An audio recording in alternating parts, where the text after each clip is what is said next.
Assalamualaikum warahmatullahi wabarakatuh.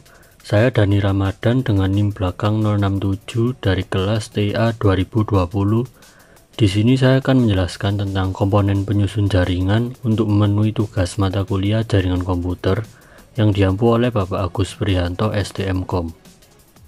Yang pertama yaitu komponen penyusun jaringan. Komponen penyusun jaringan adalah bagian utama yang diperlukan untuk membantu dalam membangun jaringan komputer. Beberapa komponen jaringan penting adalah NIC, switch, kabel, hub, router, dan modem, tergantung pada jenis jaringan yang perlu kita install. Misalnya, jaringan nirkabel tidak memerlukan kabel.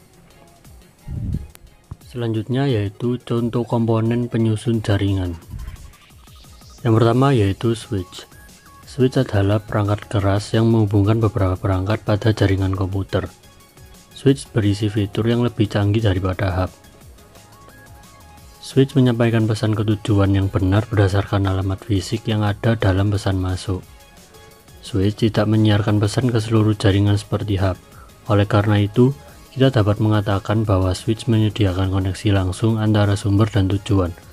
Hal ini dapat meningkatkan kecepatan jaringan atau efisiensi jaringan. Router adalah perangkat keras yang digunakan untuk menghubungkan LAN dengan koneksi internet. Router juga digunakan untuk menerima, menganalisis, dan meneruskan paket yang masuk ke jaringan lain. Router juga bekerja di layer 3 atau lapisan jaringan dari OSI layer. Selanjutnya yaitu modem. Modem atau singkatan dari modulator atau demodulator adalah perangkat keras yang memungkinkan komputer untuk terhubung ke internet melalui saluran telepon yang ada. NIC atau Network Interface Card. NIC adalah komponen perangkat keras yang digunakan untuk menghubungkan komputer dengan komputer lain ke jaringan.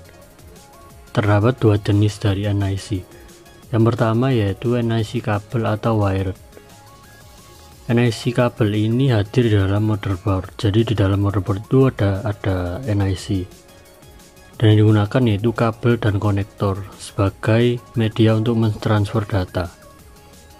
Selanjutnya yaitu NIC nirkabel. NIC nirkabel berisi antena untuk mendapatkan koneksi melalui jaringan nirkabel. Misalnya komputer laptop berisi NIC nirkabel atau semacamnya kayak WiFi. Kabel adalah media transmisi yang digunakan untuk mentransmisikan sinyal. Dalam jaringan terdapat 3 jenis kabel yang digunakan. Yang pertama yaitu kabel koaksial, selanjutnya kabel twisted pair, dan kabel fiber optik. Dalam kabel twisted pair terdapat 2 jenis, yaitu yang pertama UTP dan STP. Kali ini saya akan menjelaskan UTP. Kabel UTP adalah salah satu kabel yang paling murah dan banyak ditemui untuk kebutuhan dasar sistem telepon, sehingga UTP merupakan salah satu kabel yang paling sering digunakan dalam jaringan. STP atau Shielded Twisted Pair. STP mirip dengan UTP, namun terdapat pembungkus foil atau aluminium ekstra untuk membantu melindungi sinyal kabel dari gangguan. Kabel STP ini lebih mahal jika dibandingkan dengan UTP, tetapi memiliki keuntungan karena mampu mendukung tingkat transmisi yang lebih tinggi dan melintasi jarak yang lebih jauh. Selanjutnya saya akan menjelaskan tentang jenis susunan kabel dalam jaringan. Yang pertama yaitu cross kabel. Cross kabel biasanya digunakan untuk menghubungkan antar perangkat seperti komputer ke komputer.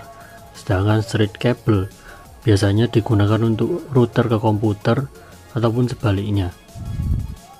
Alat yang digunakan untuk membuat kabel jaringan.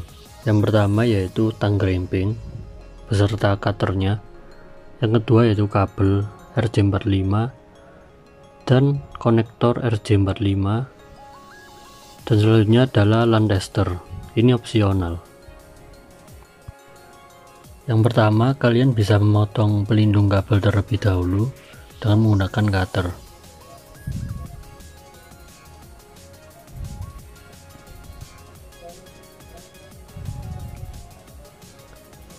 Setelah itu pisah-pisahkan tiap kabel agar kita dapat menyusun warnanya dengan mudah.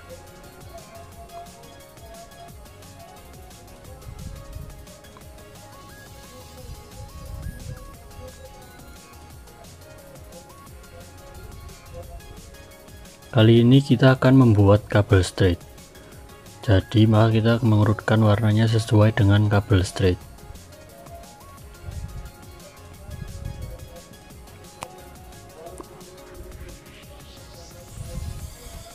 Warna dari kabel straight terdiri dari putih oranye-oranye, putih hijau-biru, putih biru-hijau, putih coklat-coklat.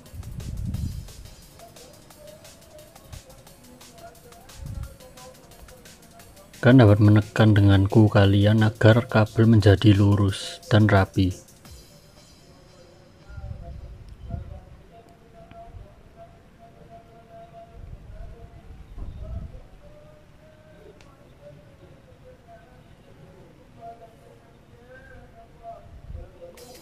Setelah ini kalian dapat memotong ujung dari kabel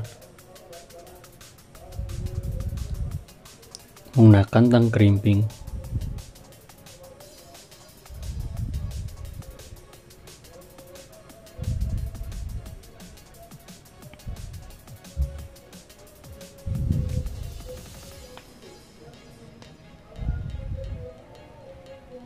Setelah itu kalian bisa mengambil konektor RJ45 dan memasukkannya.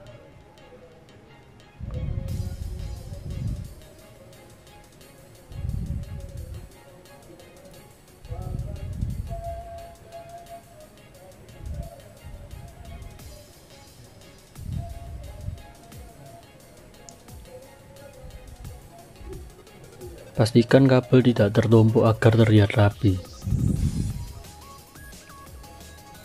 Dan pastikan juga tembaga yang dalam kabel juga masuk ke dalam konektor.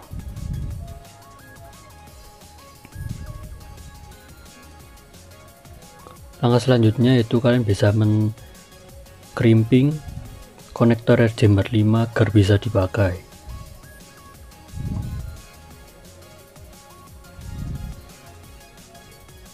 Dan pastikan tembaga dalam konektor sudah masuk semua.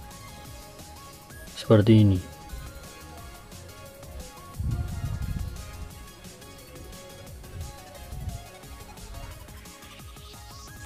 Demikian yang dapat saya sampaikan tentang materi komponen penyusun jaringan. Kurang lebihnya saya mohon maaf. Wassalamualaikum warahmatullahi wabarakatuh.